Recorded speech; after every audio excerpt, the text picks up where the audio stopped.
Welcome to episode 2 of Elves, Rings, and Nerdy Things. If you have listened to us in the past, welcome back.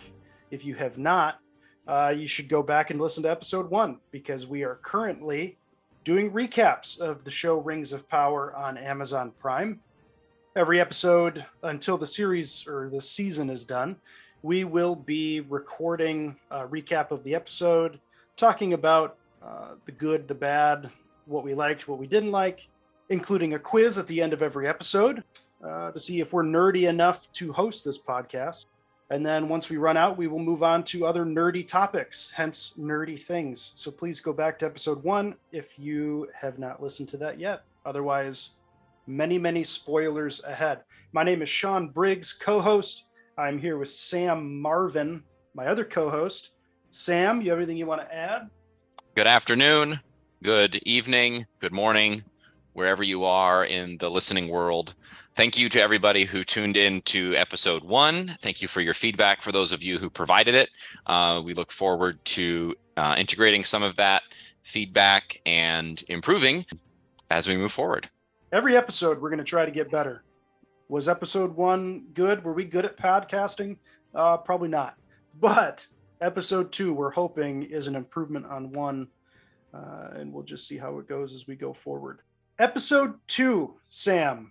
We're going to quick do thematically. We follow groups in this show. These groups really don't interact with each other. So the format of our show that we're going to try to stick to, we're going to talk about each group in particular. So as we go through, we're going to do a recap of Galadriel, what happens with Elrond and Durin, the Harfoots and the Meteor Man. And then we're going to round it out with Tirharad, a quick description of what happens in the episode for that. And then we're going to get into our reactions. So first, Sam, when we do our recap here, why don't you give us a quick recap on Galadriel and what happens with her in episode 2? Happy to. So we pick up with Galadriel where we left off in episode 1, floating in the ocean, swimming. After having jumped off the ship that was making the transit to Valinor, she encounters a raft of survivors, seemingly from an earlier shipwreck. They pull her aboard despite some internal disagreement about that happening. She has a kind of tense confrontation with the humans. The fact that she's an elf increases the tensions. And then the entire raft of survivors encounters a large sea serpent or sea monster, which destroys their raft, during which, actually just prior to that, she was pushed off the raft by one of the humans, but the raft is destroyed, largely destroyed, except for one chunk, which is helmed by a human male survivor who we learned is named Halbrand. He pulls Galadriel aboard his raft, and then they spend the rest of the episode together, including surviving a thunderstorm at sea. She falls into the water. He rescues her, and then they, still marooned, are recovered at the end of the episode, or are found by what we can imagine to be what we think is a human man standing on a large ship. So that is Galadriel's story for this episode. Fittingly enough, the episode is titled Adrift. Sean? Moving on to Elrond and Durin. We pick up with Elrond and Celebrimbor. At the end of episode 1, High King Gil-galad has tasked Elrond with helping Celebrimbor in a task. We pick up in episode 2 in Eregion. Elrond is with Celebrimbor discussing the need for a forge, a large building that can hold a forge. They talk about Fëanor, the Silmarils. There's some deep lore in that moment, discussing a lot of stuff that happens in the Silmarillion. Celebrimbor discusses the need for the forge to be completed by spring, and they do not have enough elf power to complete construction in time. Elrond says, I have a plan. Let's go talk to my friend Durin and Khazad-dûm. We see Khazad-dûm for the first time, mind-blowing visuals of the Dwaro Delph in its just absolute splendor at its peak. We have a conversation. There's a hammer on stone incident where Durin is upset with Elrond, and Elrond is not sure how this happens, why he's upset. They get into this stone breaking ritual. I can't remember the dwarvish name, the trials of something. Elrond fails. He is then banished from all dwarf lands. We have a conversation between Durin and Elrond discussing the particular reasons why Durin is upset. Elrond apologizes for missing out on a large portion of Durin's life. 20 years to Elrond is insignificant, but 20 years to a dwarf is a lifetime. It's a long period of time. So in that time, he's been married, he's had kids. Elrond doesn't go to the wedding, scandal. From there is a resolution. Elrond has dinner with Durin and his wife Disa, I believe is her name. They make up, and Durin agrees to bring the request of dwarf assistance for the forge to Durin's father, Durin the Third, I believe we've had the conversation of. And that is basically a roundabout of Elrond and Durin's storyline in this episode. Now moving on to the Harfoots, Sam. Sure. The Harfoots and the Meteor Man. So again, this was the kind of Hobbit stand-in, the proto-Hobbits of the Rings of Power series. Nori, our main character, who has connected with this seemingly human man who came to Earth in a meteor. During this episode, their relationship starts building. She brings him food and tries to teach him some rudimentary words, teaching him her name and describing herself as a friend. It's kind of a challenge for her and her friend to understand what he wants, until toward the end of the episode, we have a scene where he, using some fireflies that the Harfoots use to light their lamps, constructs what appears to be a constellation. Nori understands that is his intent and thinks that is what he is searching for, resolves to help him do that. And we really don't have much more advancement in that plot line. Is there anything I missed in that, Sean? No, that's pretty straightforward. They kept coming back to the Harfoots and Meteor Man and just showed continual interactions between Nori and whatever his name will be. Yeah, that was a pretty straightforward recap on that one. And then finally, we have the last main group that we follow in the series, Tirharad. We have Arondir and Bronwyn. They have gone out to seek the cause of the ooze coming out of the cow's udders. They come upon a town that Bronwyn is from that is in flames. The livestock has been slaughtered. There are no humans. And in a lot of the buildings, there are holes in the ground going into subterranean tunnels. Arondir has a moment where he basically says, Bronwyn, I love you. I just never said the words, but all my actions have shown that I have. They have a soft moment. And then Arondir goes in to try to find what caused the destruction of this town. Bronwyn goes back to the town we've seen in episode 1. She warns the townspeople of what happened, and they all say, oh, who cares what happened over there? Probably did it to themselves. The elves are gone. Why would we go tell them that this happened? Then we'll just be bringing the elves back. Isn't this a benefit to not have the elves here? Cut to Arondir going through the little tunnels that he jumped into, discovers that they have been carved out by these small creatures crawling through the tunnels, feels trapped, and he tries to get away from them, falls into an underground river, comes out of the river, and then gets grabbed by clawed hands going through some tree roots. Cut back to Bronwyn. Her son hears those mice or rats that he kept talking about in episode 1. Turns out to be an orc that has come up from underneath their home. Bronwyn and her son fight back. I believe she just wants proof to show the rest of the townspeople what's happening.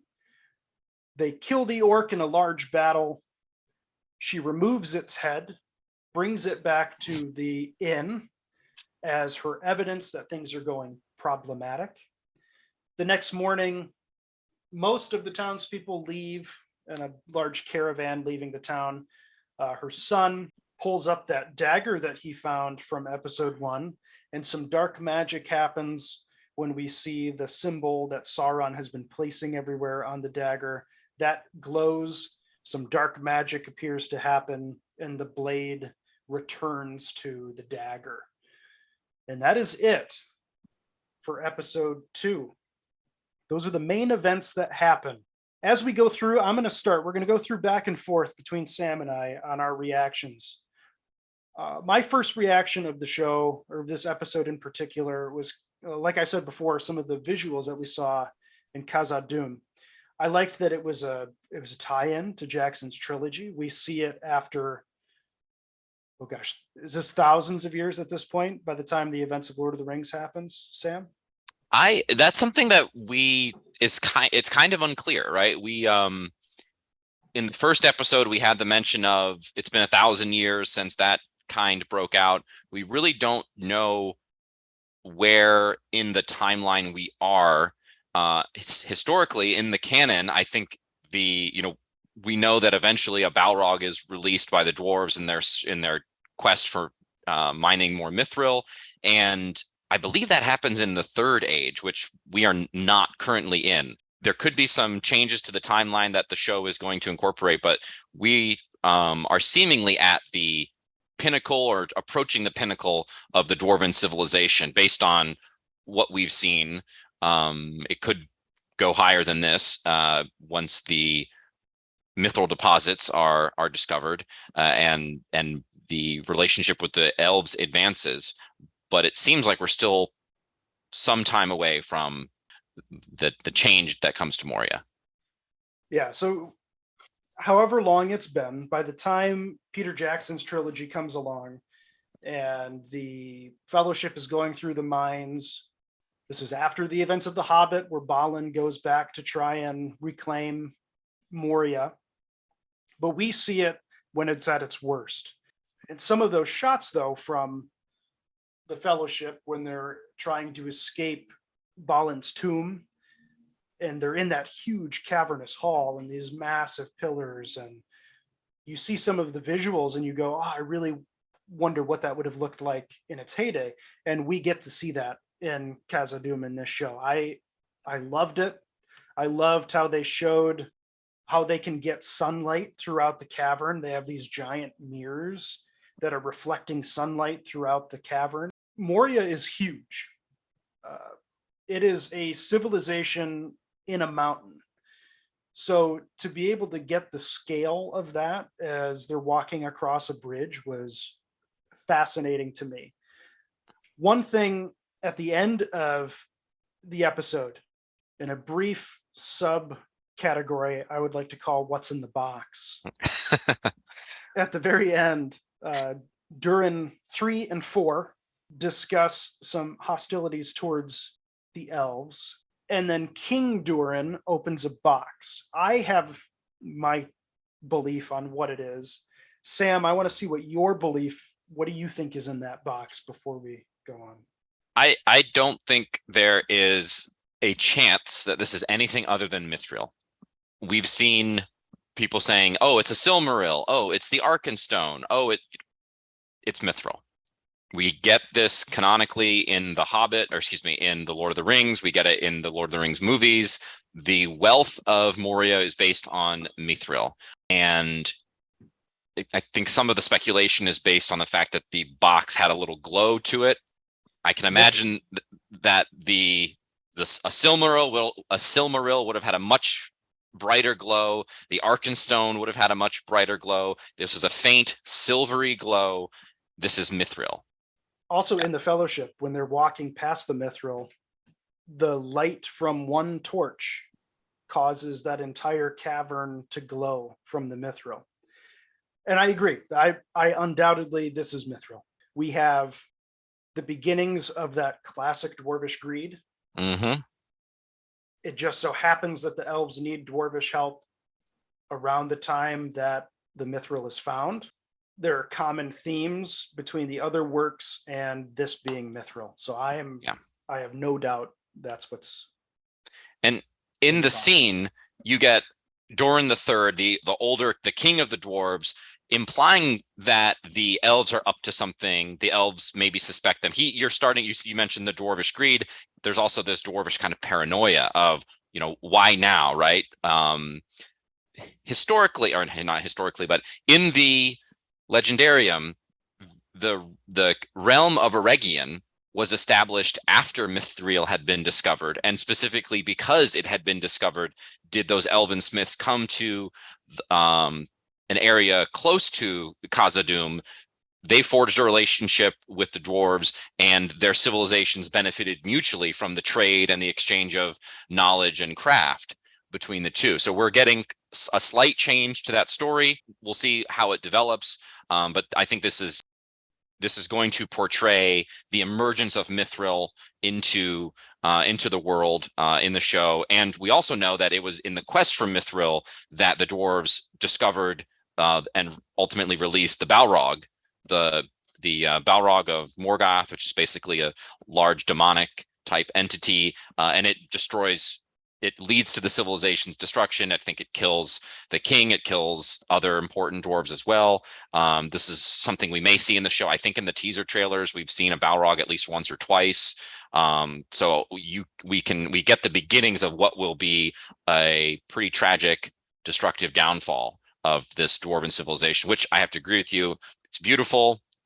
It connects very well thematically and visually with the Jackson movies. I also loved how it wasn't just the light and the architecture, but they also showed how water was flowing through in a manner that was very much intentional. They had farming, they had elevators, they had this really interesting technology, and it was done well, and it wasn't done it wasn't overly steampunkish. It was technology, but you didn't have a bunch of the gears and steam engines and things like that would have, I think, kind of distracted from the architecture and the actual relationship between the characters, which was evolving on screen. Yeah, and that was my last part of this topic that I really enjoyed and I wanted to talk about, was the relationship between Elrond and Durin. And we talked about this in the last episode as well, where the difference in races and how they approach time. I think the acting was done really well. The guy who plays Elrond, his facial expressions, his features, the emotions he portrays when he realizes how much of his friend's life that he missed. He missed his wedding. He missed his kids being born. And to him, 20 years was like, is what it is. I was the Herald of Gil-galad. I was doing some fun stuff. But 20 years to a dwarf is like 10% of their life. They only live to be 200-300 years old. They're not immortal. It's not as short as the life of a human, but still impactful. And I thought the show did a really good job of drawing those lines. And they begin to do that as well, like we said, with Bronwyn and Arondir and their references in time. But I just found myself really enjoying the friendship that they've developed between these two characters. And in one episode, to bring that out, I thought was pretty good writing. And I just enjoyed that. Yeah, it was good. It was a way to pick up the theme that we've talked about. I think there are maybe some small concerns, I would think, with we've got Elrond, who is supposed to be the Herald of Gil-galad, this diplomat, this leader, and one thinks he would be able to empathize with Durin and recognize that these big events were worth attending, because it wasn't just the time span that they haven't talked. It was also the events that happened within that time span, the marriage, the children. So to a certain extent, it's would Elrond, the diplomat, the Elrond that we know from the books, would he have had this oversight with a character who was supposed to be his friend? it's hard to say, but I think you're right. The portrayals really led to a connection, and I think it was a good relationship and a good scene, and I'm looking forward to kind of them continuing, especially knowing that in the back you've got Durin's father, who is a little bit more skeptical, and there's probably going to be some tension there that we'll see the relationship tested in real time over some pretty sensitive matters. Moving on to your first topic that you wanted to discuss, the character of Galadriel. I'll let you take it away. Okay, so something I wanted to talk about was the backstory to where we are in the show, specifically Fëanor and the Silmarils, which is mentioned in the scene between Celebrimbor and Elrond, and then how Galadriel's backstory and biography fits in. So going all the way back to the creation of the Elves, which were the first beings created by the gods of Middle-earth and this world. When the Elves were first created, there were 3 houses of them. They varied in nature in their various traits. It is primarily the second house of the Elves, the group that becomes known as the Noldor, which is a term that we thought would not be mentioned in the show. Turns out it is mentioned in the show, so that is show canon. The Noldor Elves are the primary movers and shakers in the First Age, in the war against Morgoth. They create the Silmarils in the character of Fëanor, who is, for a time, the king of the Noldor. He is the son of the longtime first king of the Noldor, and he's this great craftsman, as that is something that the Noldor elves are renowned for. Celebrimbor would be another Noldor elf. There's various intermarriages between the Noldor elves and the other clans of the elves, so that kind of down in the later ages, there's some of people with mixed backgrounds. However, in the deep backstory of Tolkien's Legendarium, you have this character Fëanor who creates the Silmarils. The Silmarils capture the light of the 2 trees of Valinor, which we've seen in the show. Again, we know that the creators of the show don't have the rights to the Silmarillion, but are mentioning them nonetheless. It is the Silmarils which were stolen by Morgoth, the great enemy of the Valar and of the Elves. He fled to Middle-earth with them. He desired them because of their beauty, and then the Noldor elves leave Valinor, come to Middle-earth, and war against Morgoth in order to get them back. And that happens because Fëanor is their king, and he convinces them to prosecute this war. In the Legendarium, Galadriel is skeptical of Fëanor, and is actually something of a foil to him. He originally requests some of her hair to be captured in some of his creations. She denies this request.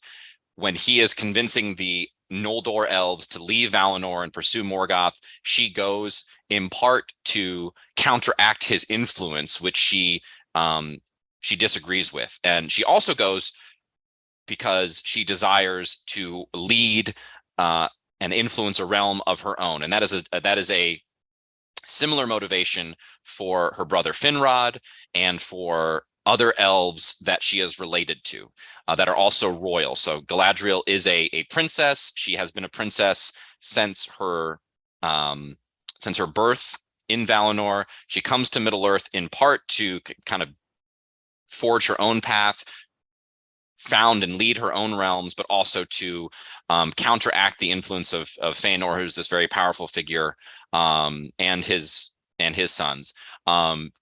During the First Age, she is largely removed from the action. She is present and in the Kingdom of Doriath, which is somewhat separate from what a lot of the elves of Fëanor have been during the First Age, and we don't hear a lot of her activities in the First and the Second Age. Although at the end of this war against Morgoth, many of the Noldor elves, who fled or who came to Middle-earth, who left Valinor despite the protests of the Valar, who are the gods of Tolkien's Legendarium, despite the protests of the gods of the elves, the Noldor left. Many of them return back to Valinor after Morgoth is defeated. Galadriel is not one of them. And because she refuses this return and because of her pride, she is actually banned from coming back to Valinor.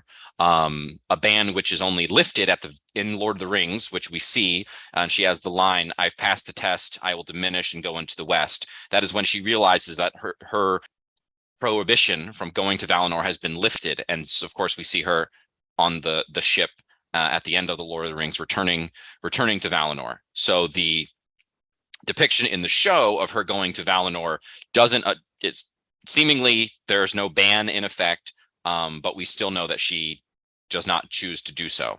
So the history of Galadriel is tied into the history of Feanor and the Silmarils, in that her story in the Legendarium was one where she came to Middle Earth in part to push back against Feanor. In the show, her motivations are somewhat combined with all of the elves, in that they came to pursue Morgoth, to take the fight to him in somewhat in revenge for what he did to the trees. And we see the destruction of the trees.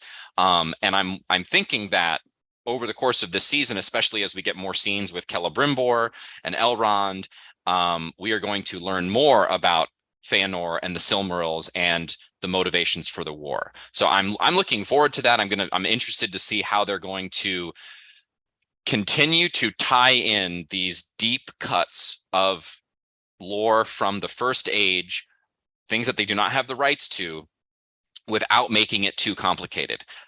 I just provided a mediocre summary of all of this backstory.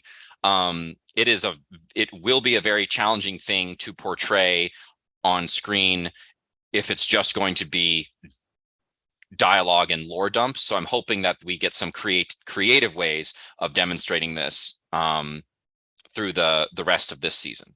Sean, what are your thoughts on the mention of Feanor and the Silmarils, going back to our discussion about what's licensed, what's not, and how do you think they're going to handle this? Again, this is one of those things where I go, if you're an average fan watching this show and you haven't read the Silmarillion, as we talked about the last episode, this stuff is for the fans who've read all of the books and are deep fans. If you are an average fan, like the name reference of Feanor and showing his hammer, to you, that's probably like, okay, yeah, whatever. And I don't know. I just don't know how much or where the line is drawn for the show to feel committed to keep putting in all of these feelers for the lore fans. Mm-hmm. How much of it is necessary? Because then you're just towing the line of, every time you do, you're just going to piss off the lore fans, where they're going to say, oh, you completely, like we said last episode, you left out the kinslaying, you left out all of these other pivotal things, but you're still going to reference Feanor. You're going to use the term Noldor. You're going to reference the things that we want you to include, but you're still not going to include them. Yes. I think Amazon is towing a line that they need to figure out what their boundaries are, mm-hmm. and they need to stick to it.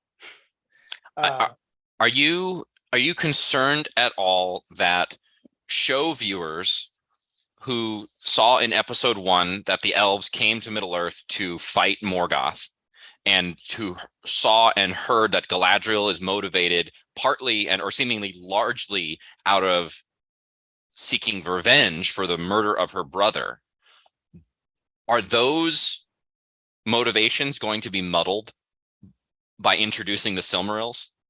I don't think it needs to. As long as the show steers clear of the backstory of the Silmarils, mm-hmm. I think it's manageable. The way they've set it up, by ignoring so much of the backstory, continue to do that. Mm-hmm. There's pivotal stuff about the lore that they can drop, like they did so well with the trees The memorials, show us, give us Luthien, give us hints to stuff. Don't come out and just say things that contradict what you've established as your show's lore. And I think they're beginning to do that with the Silmarils and the reference to Fëanor and Fëanor's hammer. And yeah, I just think they need to be careful. Stick to the lore that you've established, and I'm fine with it. This is the world you're creating. This is the story you're telling me. But don't go too deep into the lore that you've already trashed by making this show. And I say trashed lightly. Like I'm okay that they're trashing it. Yeah, well, but it doesn't offend me. No, but I wouldn't say trash, just because if it's important enough to mention, then it's important. And if we don't get any more details about that, then there is this kind of hole in the narrative of the show. And I mentioned specifically motivations because the motivations of a character like Celebrimbor are going to be very important for the plot of the show. Why does he want to build the forge? If he is basically a new Fëanor who was driven to create, and the drive to do this led to some pretty bad things, that's going to be an interesting contrast. We're getting a little hint of that with Celebrimbor saying great beauty requires great sacrifice. That line is going to resonate with book readers, but if we add all these additional references without going into detail, it may confuse show watchers. It may confuse show watchers, and it may anger the people who aren't watching the show for these reasons. Yeah. So I think we should continue to follow where they loop in these lore bits and just recognize where, yeah, it's cool to us to see Fëanor's hammer and to hear the mention of the Silmarils, but is it ultimately confusing to individuals who don't have that deep familiarity with the Legendarium? All right, this does somewhat tie into, I think, another point that I brought up, which is the kind of what are elves capable of? Are we good to talk about this here? Yeah, we can tie this in here. Okay, I think it flows from the of the character and the lore about elves. We see in this show, especially in episode 1, some a little bit in this show as well, the elves are capable of these feats of endurance. So we've got the commando group scaling this massive cliff in the frigid cold. They're not covered in fur. They're wearing armor. During the encounter with the the snow troll, they dispatch it relatively quickly. Several of them are thrown and smashed, and seemingly none of them are harmed. One could take from this that the elves are very hardy, which is something that is established. I think we've talked about how in the Lord of the Rings, in the Jackson trilogy, you have Legolas walking on top of the snow as the humans and the hobbits and the dwarf and all the rest of the fellowship are struggling. All of them are wrapped in cloaks and shivering, and Legolas is walking above the snow line daintily. He's wearing the same clothes he was wearing earlier, seemingly not only able to walk on snow, but also relatively impervious to the cold. In the Two Towers, Aragorn, Gimli, and Legolas are running across Rohan in pursuit of the orcs to save Merry and Pippin. Legolas can do it with barely breathing hard. Gimli is struggling to breathe. Even Aragorn is struggling, and I think that canonically that happens. That chase lasts for 3 days or something like that, almost nonstop, and Legolas is barely bothered by it. And then you have the somewhat comical scene of the drinking contest between Legolas and Gimli, in which Legolas drinks Gimli under the table and only feels a slight tingle in his fingers. So the elves are supposed to be resilient, hardy. We have in this show's canon, Arondir says that elves are immune to disease and their bodies heal themselves if given time. And one of my sassiest Legolas moments from the books that I absolutely love, when Aragorn puts his ear down to the ground to listen for the Rohirrim as they're approaching, Aragorn basically says, "Oh, miles and miles away." And Aragorn is a Dunedain, descendant of Numenor. He's a great he himself as a human has amazing powers. But he puts his ear to the ground as a tracker. And he says, miles away, I hear these horses coming. Then Legolas just stands up and looks, and he goes, oh yes, there's 105 blonde-haired men with spears on their way. And he like gives an exact number. Yeah. So for a human, an exceptional human, to be able to listen to something that's coming and then guesstimate that it's horses, Legolas can see miles away and give an exact count. So there definitely is a distinction made between how, like I said, exceptional elves are compared to their mortal counterparts. Yes, and I think where there might be an issue, there was a slight issue for me in the Rings of Power show, is unlike in the Fellowship of the Ring, where on the screen we saw all of the non-elven characters struggling with the snow and the cold, and Legolas not visually demonstrating to us the difference between elves and humans. Then it's followed upon by additional scenes in the Two Towers. In the Rings of Power, in the commando scene, all we have are elves, and it hasn't been established in the lore of the show that elves are especially hardy or capable of these great feats, and it would not be very hard to do so. I think there was some explanation in the Silmarillion that because the elves that came from Valinor had spent so much time there, exposed to the light of the trees and in proximity to the Valar, they kind of, in a sense, absorbed that power, and therefore they were capable of great feats of strength, defeating vast armies of orcs and so on and so forth. Also, their immortality makes them, they can study martial arts for years and become master with swords and spears and everything. So in the show, we don't have an explanation necessarily for why this group of elves is capable of seemingly such feats of strength and endurance and resistance to the cold. And then in the show, we have one of the elves struggle and fall behind. I will say at that moment, if you haven't read the books, or you don't comprehend elvish endurance, it would just seem normal that eventually an elf would collapse. Yeah. To me, when I saw that scene, I went, okay, this is how dire this situation is. Like, it put it in perspective to me, that I was like, oh my gosh, Galadriel is leading them into suicide, basically. Mm-hmm. That an elf has finally succumbed to exhaustion and the cold. That was my take on it. So I'm not as offended by an elf falling behind. Well, and maybe and I think that might be a good way to look at it, the way that you did. I think my other challenge with this was later in the same sequence where they're fighting the snow troll, and you have 3 elves who are hit by a massive chunk of ice. You have a couple other elves who are smashed against stone walls by this snow troll, which is then dispatched pretty quickly by Galadriel. Oh, yeah, that's inexcusable.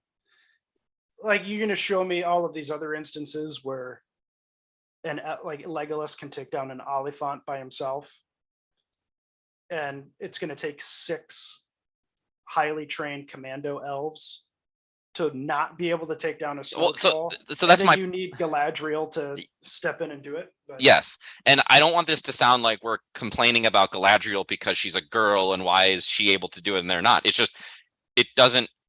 What I want to know is why, if what we wanted to do in that scene was to demonstrate the peril in which Galadriel is willing to go and willing to put her followers in, then how come all of the elves survived that seemingly unscathed? Because at the end of that scene, all of them are standing up. None of them seem to be wounded. And then we have the mutiny.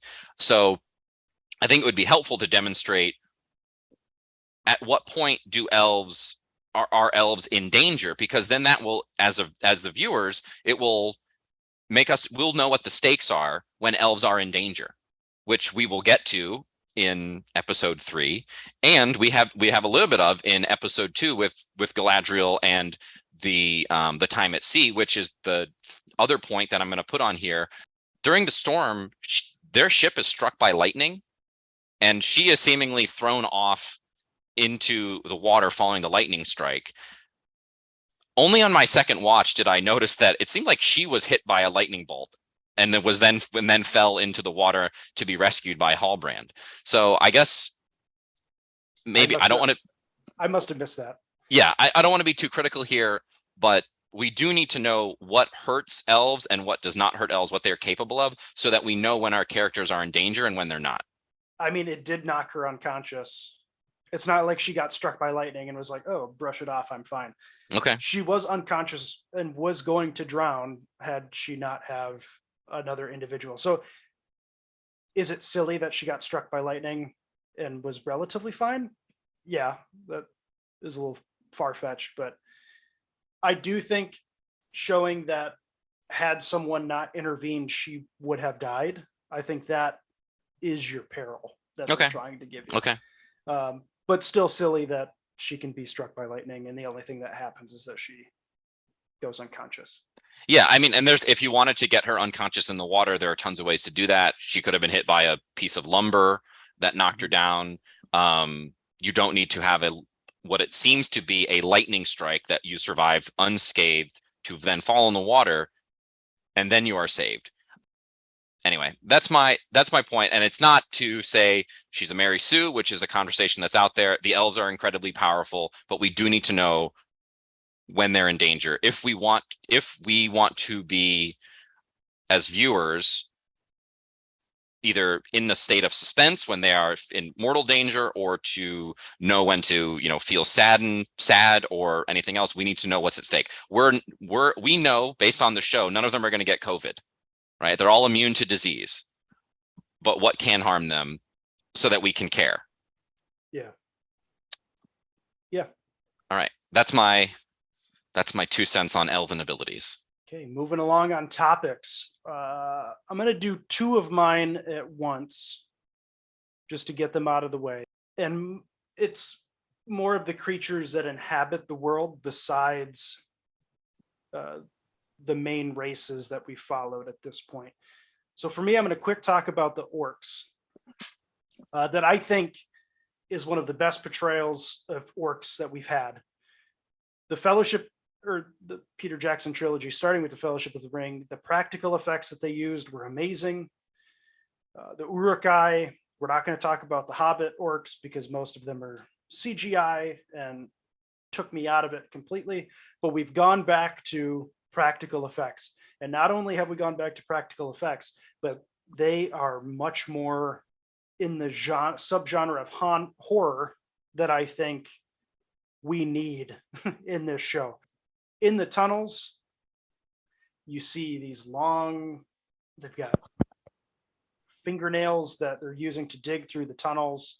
The orc that comes up out of the basement, they have like these pale gray eyes. Much more scary than any rendition that we've seen to this point. And I'm very much enjoying it. I do think it adds a relative fear factor. They're not scary. Like, I'm not watching this like an A24 film where I'm frightened of what's going to happen. But I do think they're doing a really good job so far with the orcs in particular. The scene where Theo, the human boy, the son of Bronwyn, is in his house and he knocks a hole in the floorboards and then looks in and the orc eye looks back at him, legitimately scary, shocking. I was listening to that on headphones pretty loud because I was doing the dishes. You've got a lot of the stings of music to heighten the sense of fear and you're startling, but it was effective. There's even that scene in the prologue of episode 1 where Galadriel is talking about how the orcs spread over Middle Earth, and they have a scene of orcs it looks like they are eating an animal maybe that they've killed, and one of them looks at the camera and its eyes kind of glow as if like a cat or another animal would if you shine like a flashlight on them, or if the light of their eyes is reflecting the moon. Really disturbing. We get more orcs in episode 3, but that final scene with Arondir being pulled through the roots with those black claws, very scary indeed. I like the direction that they go with it, and especially for humans or elves humans who have never seen orcs before, who these would be, creatures of nightmare, potentially creatures of myth for them. And now there's one underneath your house. They portrayed that horror, that shock, that fear very well. And I do like that at the end of the episode, when they finally see the orc head, they're all like, all right, yep, let's go. This is too much. And then the last creature that I wanted to talk about was the quote unquote worm. That term in particular that they use to describe the sea creature is the same term that Tolkien uses to describe dragons in general. They use worm, or drake is another term that you can rotate out for dragon in this world. And when I rewatched, one of the things, this is like, if you've read the Silmarillion, this is kind of a take on that. When you see the artist renditions of, oh gosh, what's the name of the Glaurung, Father of Dragons? When you see the rendition of that head and the type of head that you see of the creature in the water, you get it for a brief moment when they pan underwater and you see it eat one of the humans. It kind of looks like a snapping turtle head, more or less. And I just enjoyed showing me more of the animal kingdom of Middle Earth. We get a very descriptive set of the animal kingdom in other books, but the Lord of the Rings books, in particular in The Hobbit, you don't really get a whole lot of the other fantasy type creatures. There's rabbit and deer and all these other normal modern creatures, but give me more fantasy. And when they showed me that sea worm or sea dragon, whatever we want to call it, I was in. I loved it. I felt the threat. I loved the scene where the sail from the boat that they were on was attached to the scales as it was going through the water. It was just cool. I was a big fan. Yeah, that scene was a lot of fun. I like to they don't talk about it in the show, but the book readers will probably know that Morgoth originally created orcs through the corrupting elves. Hence why orcs and elves have the pointy ears, but orcs are twisted in many other ways. Well, that same process of corruption was also done with other animals, and that's how we got things like dragons and wargs and other creatures that Morgoth and later Sauron used for their own purposes. It's cool to think that was happening on water creatures and those are left over. That's kind of why the Watcher in the Water in Lord of the Rings is so interesting, because of how they kind of hint at its really old origins and living at the roots of the earth, or the roots of the mountains. And crawled out apparently of one of the subterranean lakes and then made its way out through the gate. Yes, and it's cool to think that there are other creatures and other bodies of water.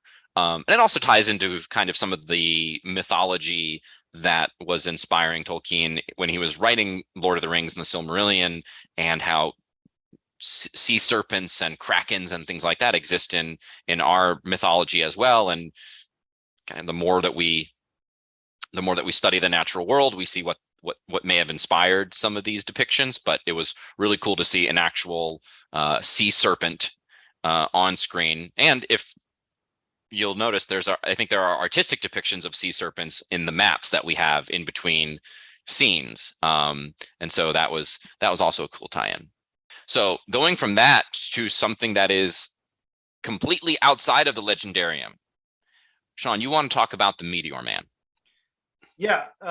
For the most part, there are theories about who he is or what he is all throughout the interwebs.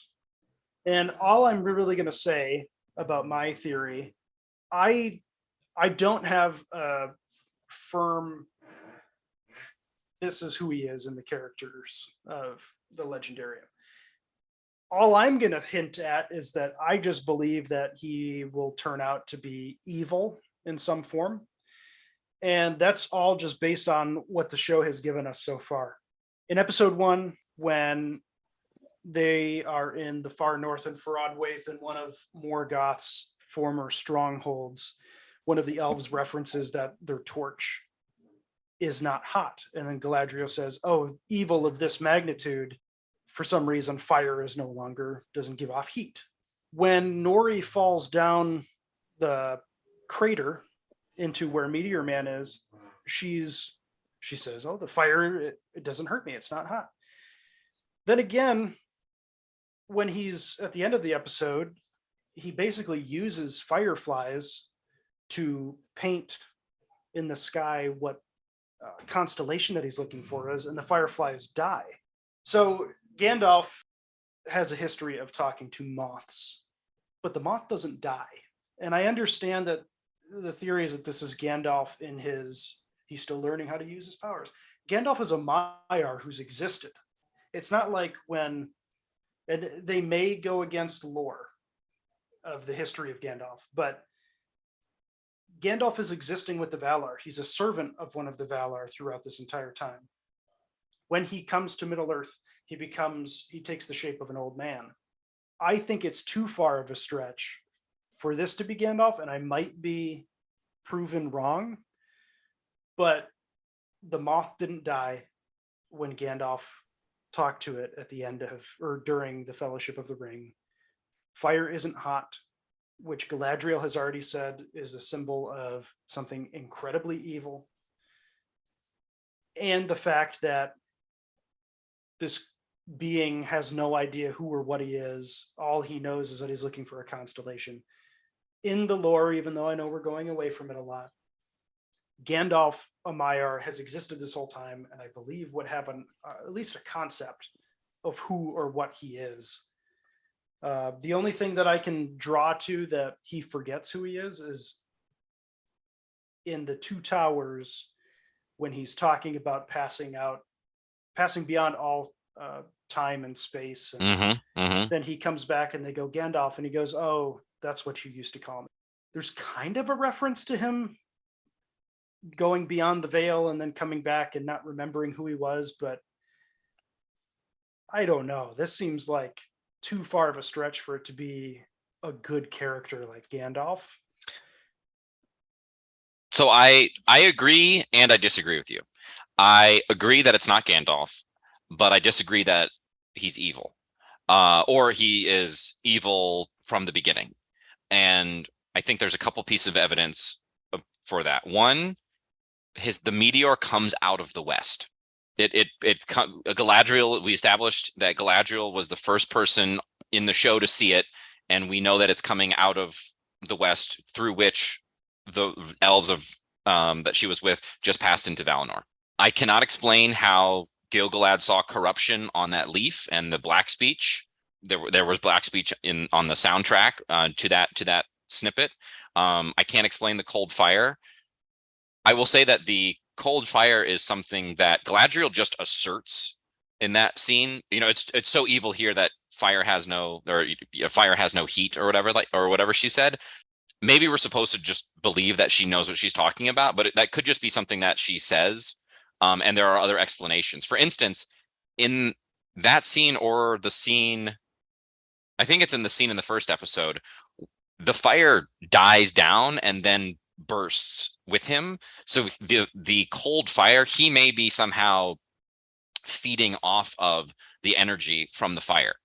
That and the killing of the fireflies really reminded me of actually how magic works in The Witcher, where to wield chaos requires a trade-off. So we see, and I think you're better read in the Witcher books than I am, but there was a scene in the second Witcher book, I think it's called The Time of Contempt, also or Witcher spoilers.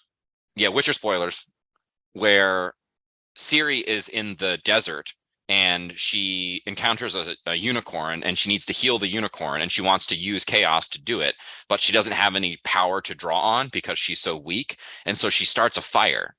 And then she draws the energy from the fire in order to channel chaos magic and heal the unicorn. It could be something like that. And I'm based on the fact that he can't seemingly talk. I think this may be some sort of, I also don't think it's Gandalf. I don't think it's Gandalf. I don't think it's a wizard that we know of. I think this is a new creation. The other thing is, canonically, Gandalf shows up in the Third Age. The five wizards show up in the Third Age. So in the Second Age, I think this is kind of the Valar's first attempt to send a Maiar or a figure to Middle Earth to combat Sauron. And I think similar to Gandalf kind of waking up and not knowing who he is, we are seeing Meteor Man work out what he is supposed to do. I think the constellation piece, I think that's going to end up being something like the constellation that he needs to see is in the Southlands, or it's only visible from the sky that has that constellation is only visible from the Southlands or something like that.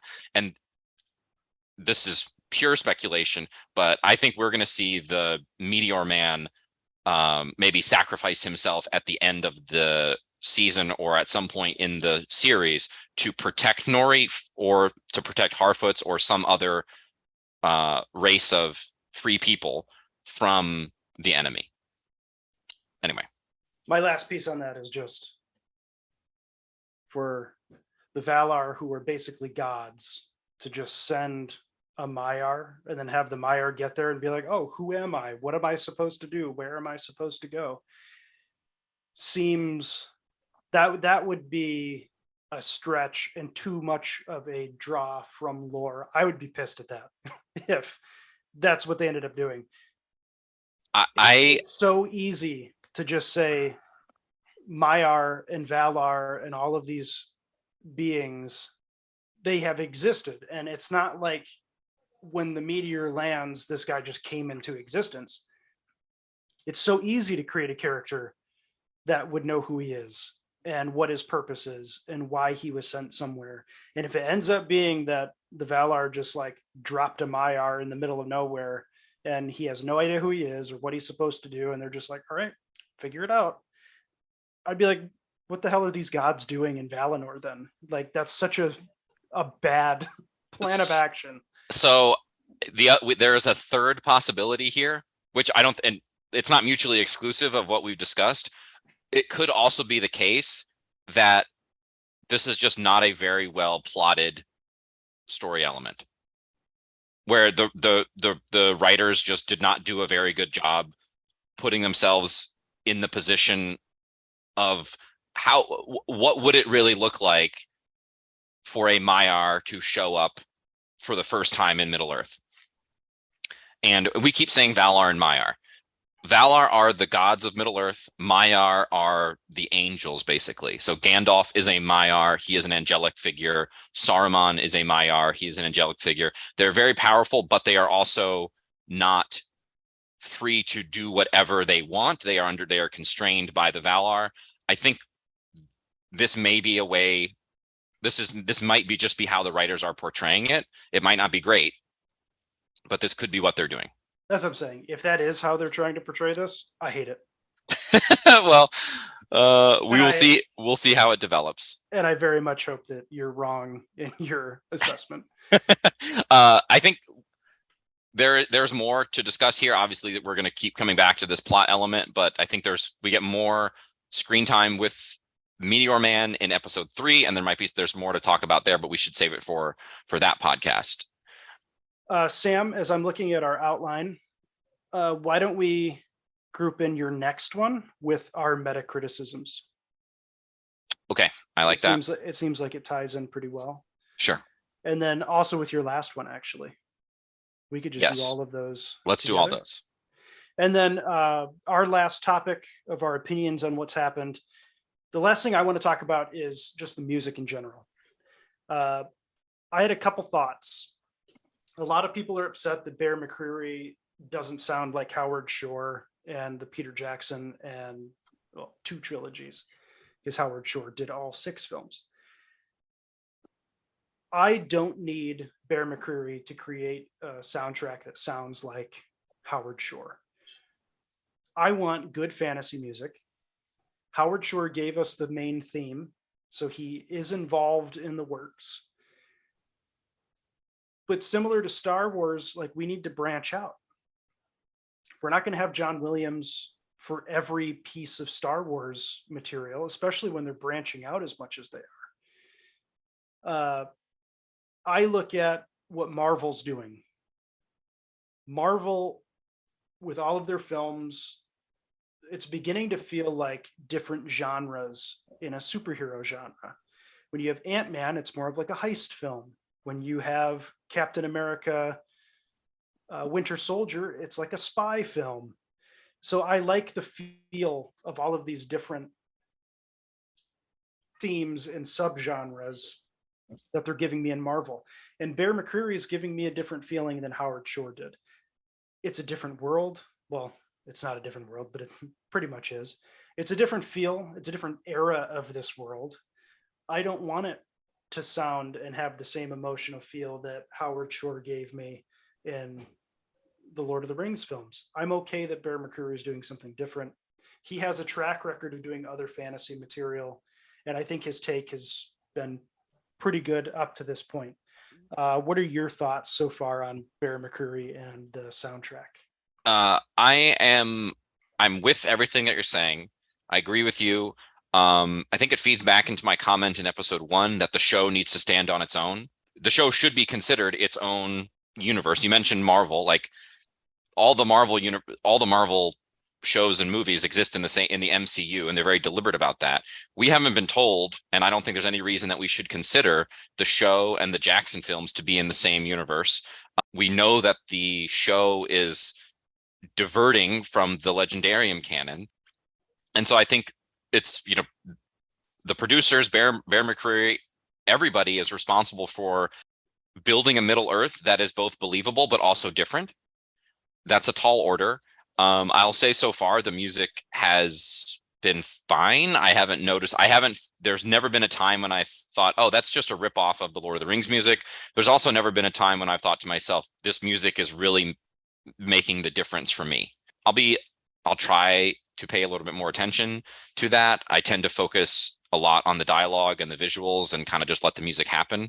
Speaking of that, do you remember the story about Peter Jackson and Sean Astin on the set for The Return of the King when they're in the Tower of Cirith Ungol and Sam is dual wielding swords? I think he's got Sting in one hand, he's got his own short sword in the other hand, and he's coming down the steps and his shadow is cast against the wall, and he's like scaring the orcs away through his shadow. I remember the scene. I don't remember a story associated with it. So I think Sean Astin was kind of like a curmudgeon about a couple things. Like, I know he really hated the Hobbit feet and how annoying it was to put on the shoes, and he gave Peter Jackson a hard time about how many shots actually featured the Hobbit feet for how much time they spent in makeup putting them on. So during the filming of this scene, he was having a hard time understanding why there was a shadow on the wall. So he said, Peter, where's the light coming from? And Peter Jackson just responds, the same place the music's coming from. And so I think to a certain extent, the music is great from a viewer perspective, but I'm really trying to get into more so the story and the characters. I think the music helps from an emotional standpoint. Either, it really helped create that sense of tension and horror during the orc fight scenes and the orc confrontation, the Bronwyn. And I would look to the music to help heighten the sense of, the emotional, deeply emotional scenes or any sort of epic fights. So far, it hasn't struck me either way. But I think you're absolutely right where they need to cut their own course. But what I will say is there's a lot of people out there that are saying it's taking them out of it.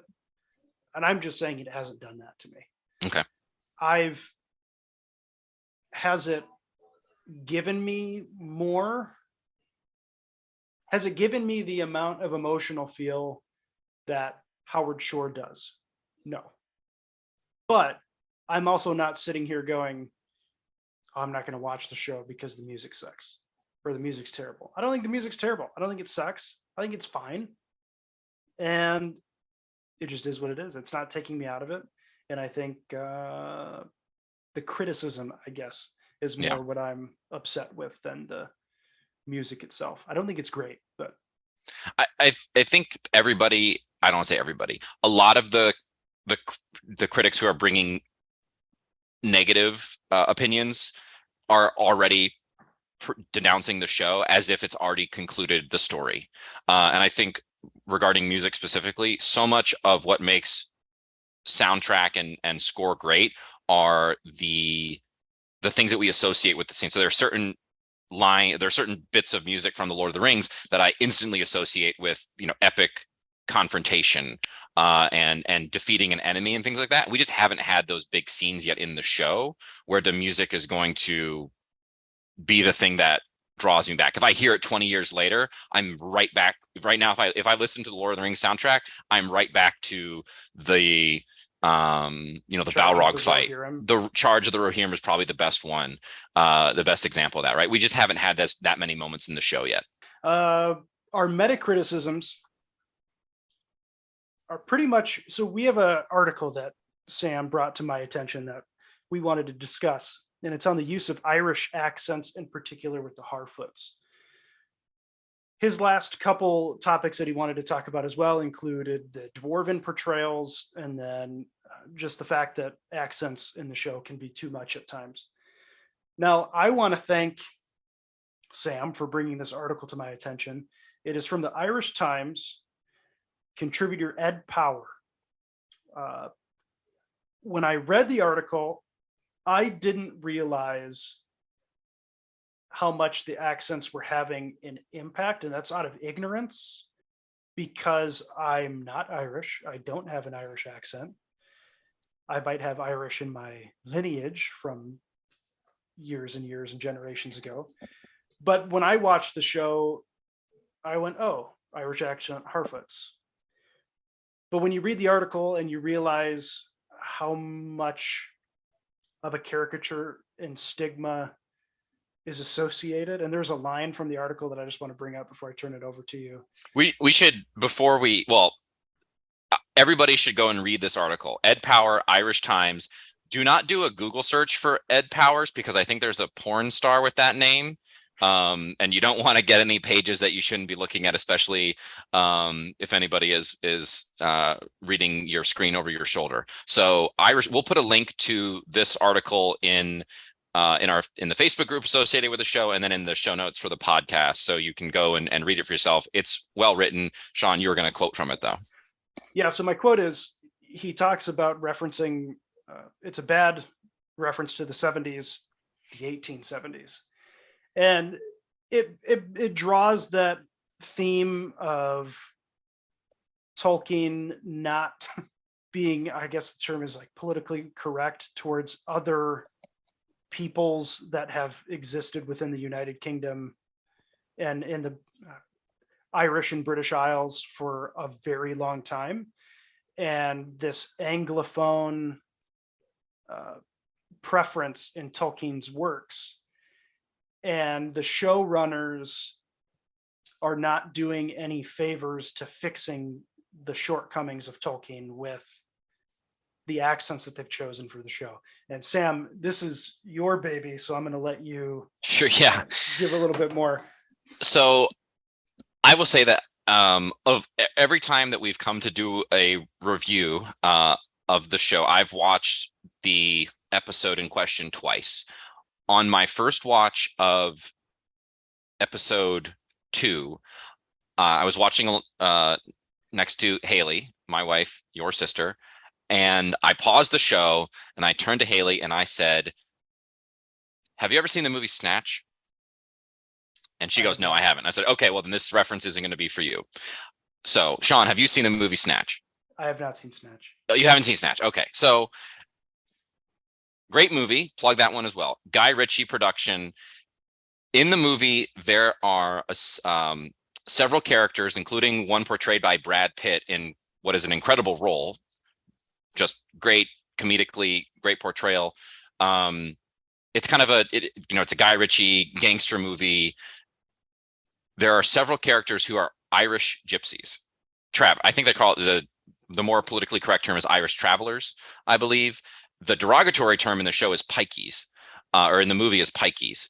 They have a very distinct way of talking, which is almost indecipherable to especially an American's ears. However, that is what I was getting reminded of when I was listening to the Harfoots for the first time. And it really struck me negatively and actually kind of took me out of those scenes. And I mentioned this in episode 1, where it was pretty hard to follow some of the dialogue because the accents were so distracting. I didn't go out and start searching for this article, but it was suggested to me, maybe because I went and searched for a YouTube video of a scene from Snatched featuring Brad Pitt using this very specific accent.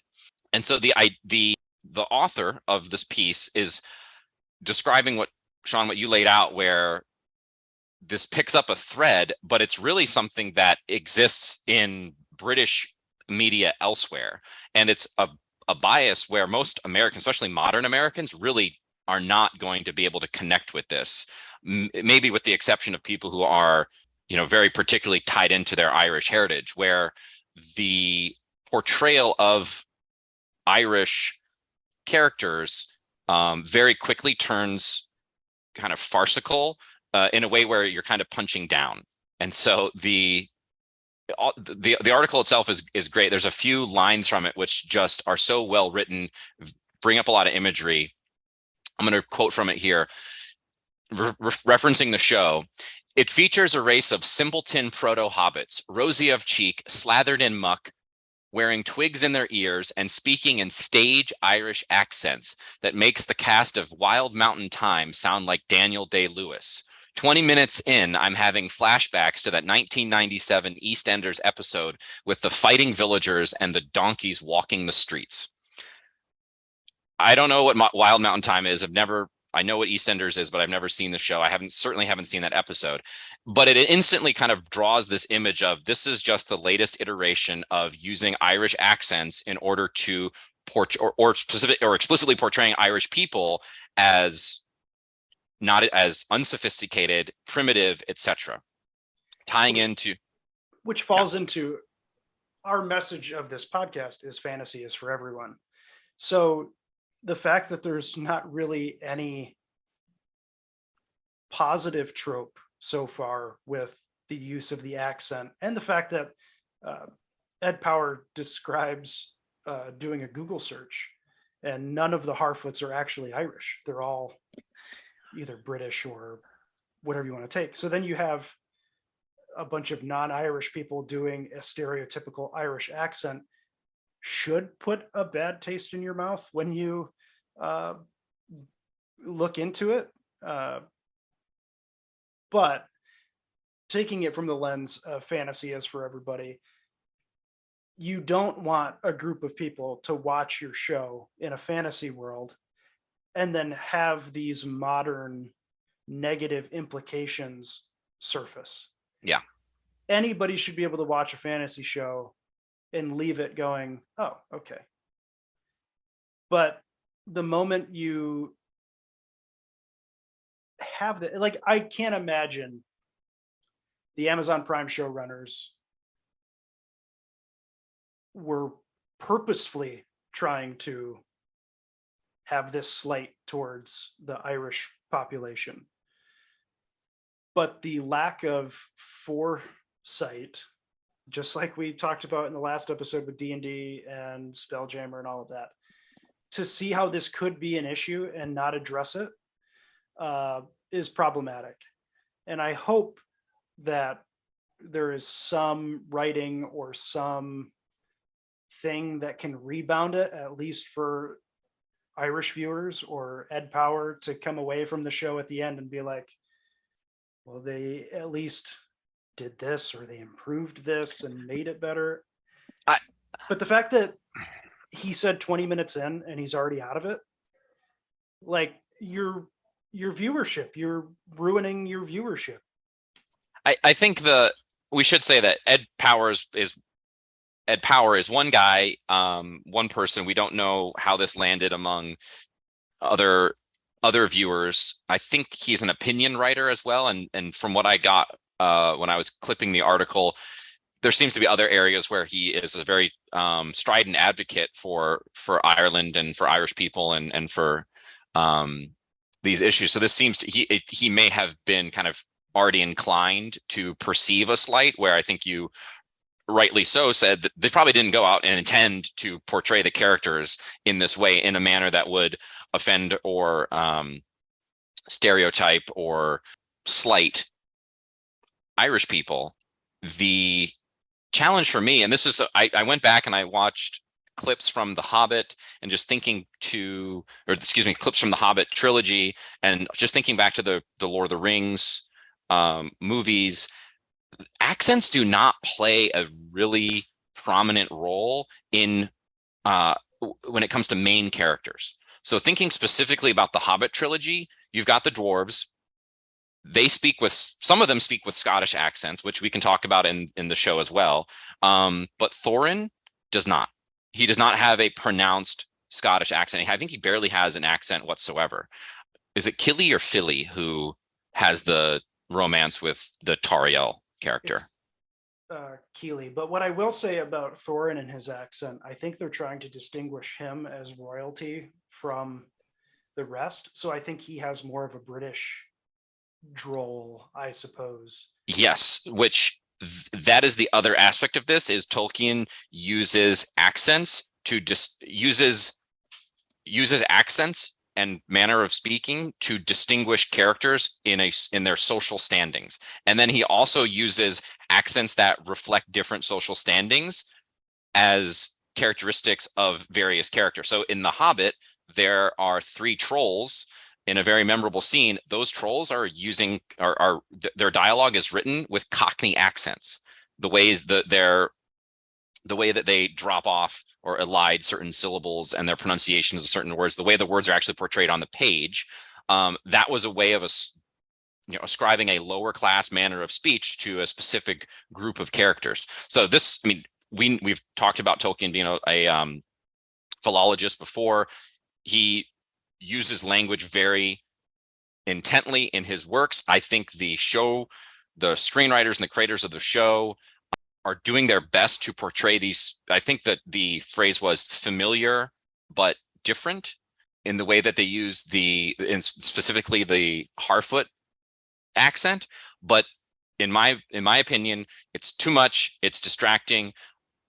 I was not offended by it. Apparently, at least this one individual was. There may be others who are as well. And the other thing is, it's just not, anytime you have something that could be described as a real world accent, it pulls against the suspension of disbelief. Why do the dwarves speak with Scottish accents? They're not actually speaking English in the universe. Why do the Harfoot speak with Irish accents? They're not really speaking English. If we want to get into the fantasy, it's technically common, I think. Common, yeah. It's so, and we already know that they are different. We don't need the in my opinion, exaggerated accents to do this.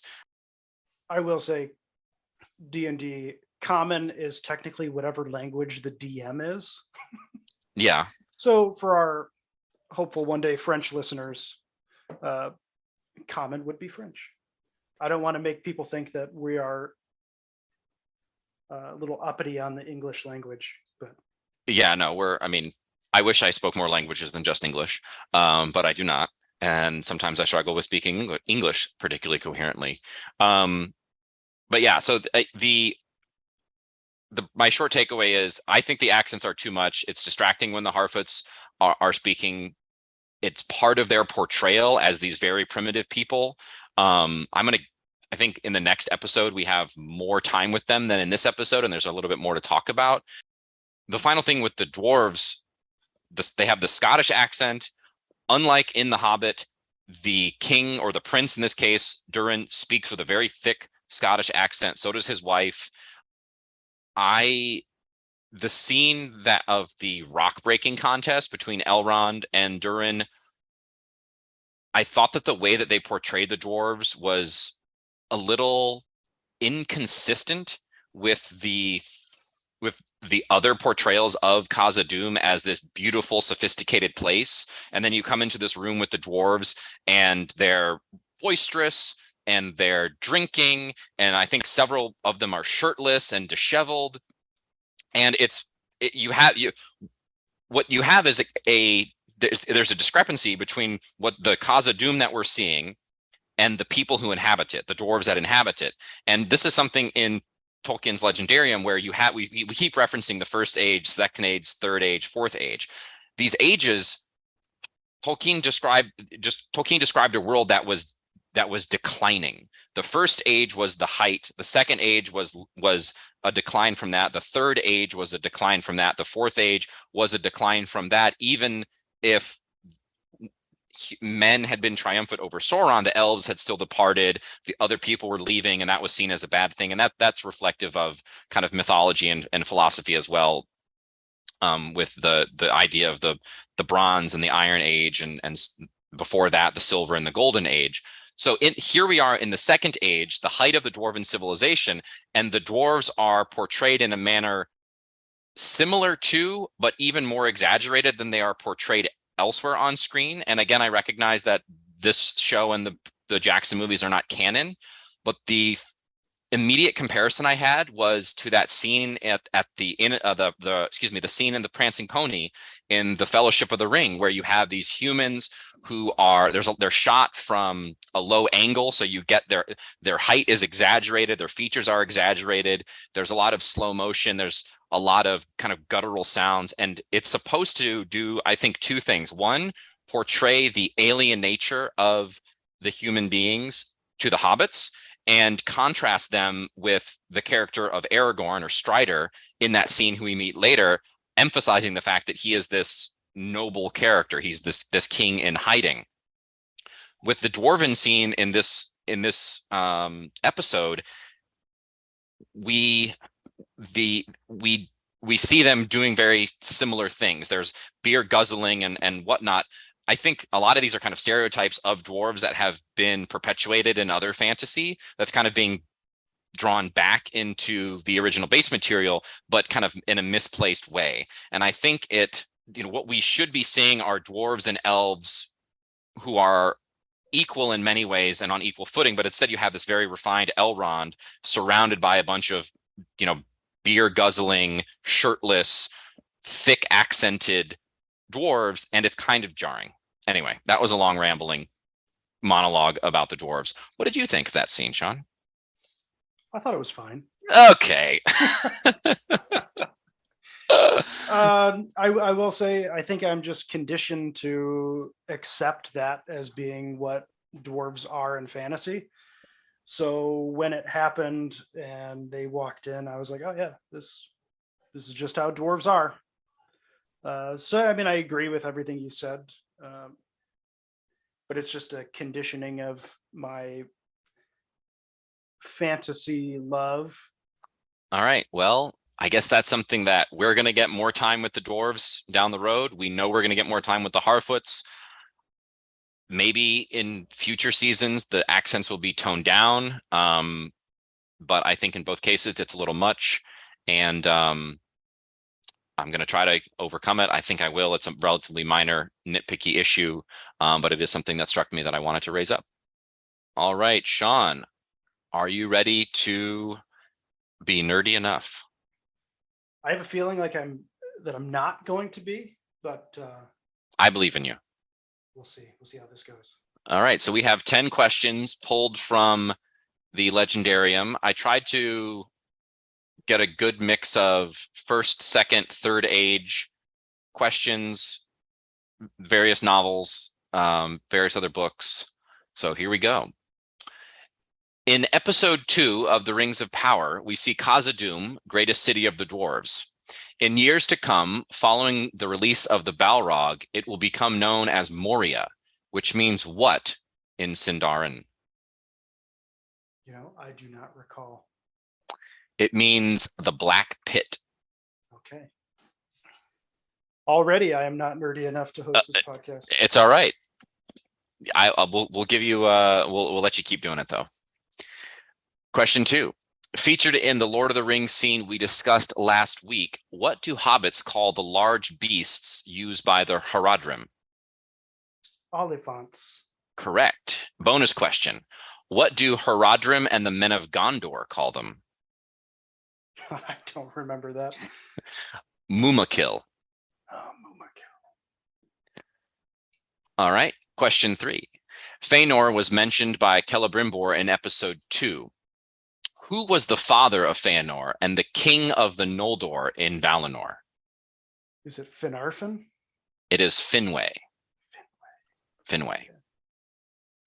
Question 4. Finwë was killed by Morgoth in Valinor while the latter stole the Silmarils.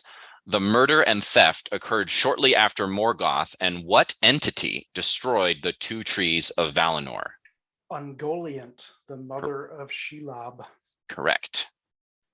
In the Silmarillion, Finrod, brother of Galadriel, establishes what city in Beleriand, which stands for several centuries before being sacked by the forces of Morgoth? Oh my gosh, it's the city of caves. Oh, I can't pull the name. I know it's the one of all the caves. You're correct. It's one with many caves. Yeah, you got to tell me. I don't remember. The answer is Nargothrond. Nargothrond. All right. Question 6. Name the dragon that led the army which sacked Nargothrond. Was it Glaurung? It is Glaurung. I was going to say, I referenced him earlier. In the show. Mentioned earlier this show. All right. Continuing on.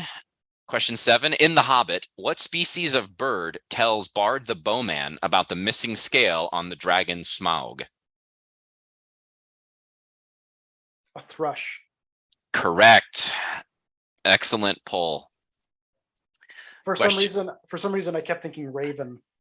Well, so that's the trick to this question, because there were ravens in The Hobbit, but it was the thrush that spoke to Bard. All right, question 8. More or less the capital of the Shire, what town contains the museum known as the Matham House? Mickle Delving. Correct. Question 9. What heirloom of the Baggins family was held by the Matham House for about 60 years following the quest for Erebor? The mithril shirt. Correct. Speaking of Baggins family property, to which greedy relative did Bilbo Baggins leave a case of silver spoons? Do you want the individual or the family name? It's Lobelia Sackville Baggins. That is correct. Lobelia Sackville Baggins. So let's see. I think I got like 4 wrong. You got 3 wrong. Oh, I did better. I would say you got 7 correct, actually. We're glass half full people. I would say that's a passing score. You are nerdy enough to host this podcast. At least for today. Yes. Next episode, we'll return to see if I continue to be nerdy enough to host. And please join us every episode for fun Lord of the Rings, Silmarillion, J.R. Tolkien, Legendarium trivia questions, and see if we are nerdy enough.